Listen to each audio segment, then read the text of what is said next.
up? We're chilling on the Artist Spotlight today here in Omaha, Nebraska with Mayday Parade. The whole band is with us. Guys, how you guys doing? Fantastic. How you doing? Very good. Kind of funny, you guys came into this venue and you guys knew exactly what you were looking for. Some kind of heights chart over there? Yeah, last time we were here, most of the people on the tour were doing these like height comparison things, just marking off on this column over here, you know, how tall everybody was. And mostly Go Radio pretty much beat everybody out because those dudes are tall. And I think the shortest person was Tasty, the merch guy for Breathe Carolina. Nice. So why self-titled now? I feel like a lot of bands do a self-titled originally. Mm-hmm. Why now? What does it matter? Yeah, well, I mean, I think it's kind of a statement that this is who we are now. I think we've learned a lot about what we want and what we don't want as a band over the last few years. And I think now we're at a pretty good spot where we feel really comfortable with everything and we know who we are, and I think, yeah, it's Mayday Parade. Why do you think you guys resonate so well with your audience? Because it's not always through a lot of radio airplay that you get, but you guys have really, really loyal fans from what I find. From the beginning, I think what we were growing up listening to in high school was the kind of stuff that wasn't getting radio airplay, you know. Newfound Glory wasn't at that point, and Saves the Day. And we listened to some other bands like Juliana Theory, or that was probably before like Jimmy Eat World started blowing up, and they ended up getting radio play, but we were introduced to all these bands through word of mouth and our friends. And that's what we were influenced by, and that's what we ended up playing, and it came out in our music. And it's just a new generation of that, where some of these bands do grow and become radio-friendly bands, but you know, it works otherwise. You still have a core fan base, and it's different from what is on the radio, so it has its own niche, and kids love that. You know, something that they can attach to that's not in the mainstream necessarily. Do you think you guys could have been as successful as you are 20 years ago without the use of the internet and things like that to facilitate your guys' launch in some ways? Probably not. I mean, who knows? But definitely in the beginning, that was a big thing for us because we started getting a lot of plays on MySpace, kind of before we'd even really done a lot of touring or anything. So the internet, MySpace especially, right, kind of gave us like a big boost in the beginning, you know, I mean, and throughout our whole career, you know, but definitely a lot in the beginning. Because you guys did like what, 20,000 records before you even had a label or anything like that? It was 11,000. Okay. But yeah, 11,000. But we followed Warped Tour in 2006, and we sold CDs to kids outside, and that was all from that.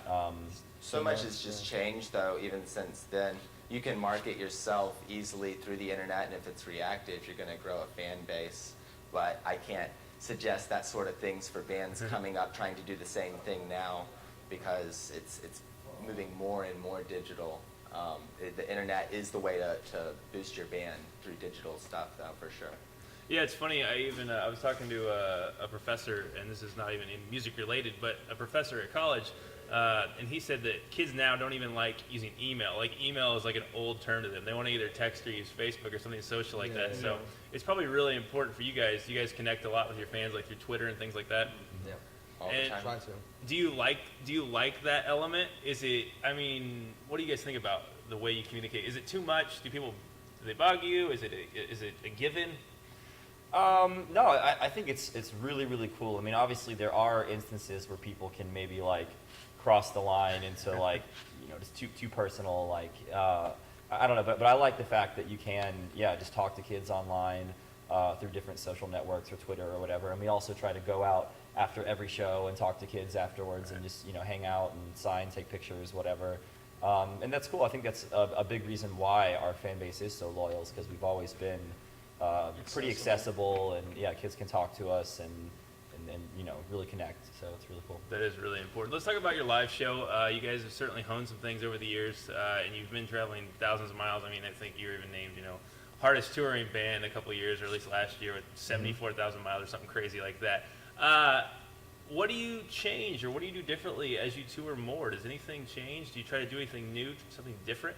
Yeah, we nothing like too extreme, but like we'll try to mix a few things up in different songs. Like, you know, on this tour, Kids in Love, we kind of changed the way the song begins, and it's, you know, really small details, but throughout different tours, we just, you know, try and switch up the songs we play, or the order of the set, or just different things in between songs. And We even try to make it fun for us. Yeah? You know, 'cause How do you after do a that?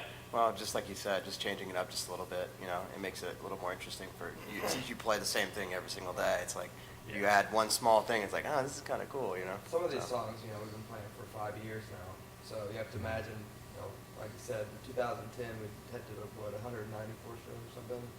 And you have to imagine doing like a lot of touring like that every year, that these songs slowly start to kind of get old. You like changing things and adding things to make them new and different to you. So.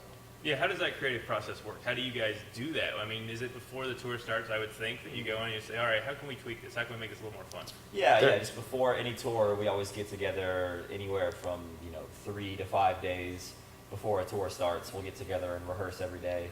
And Map out the set there.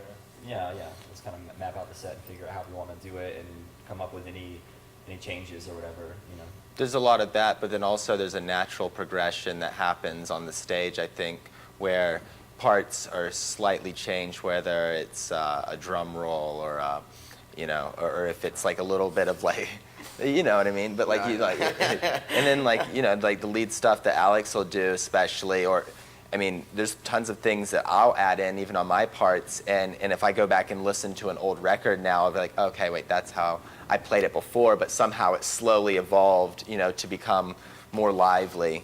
It's kind of improv too. It's really funny though, because when we started recording the new album, we were going through Zach and Ken's like old, through their hard drive, because they pulled up the songs, the sessions from Less Than a Romantics.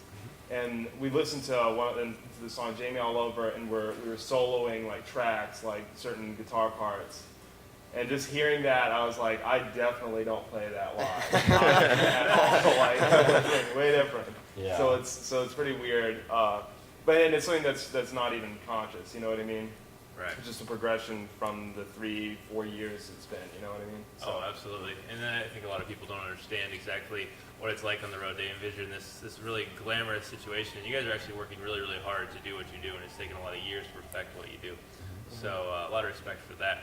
Guys, thanks for coming on the show. We appreciate it. We're going to see you take the stage here later tonight, and I guarantee it's going to be pretty exciting, folks. Yeah. Thank you. Thank you.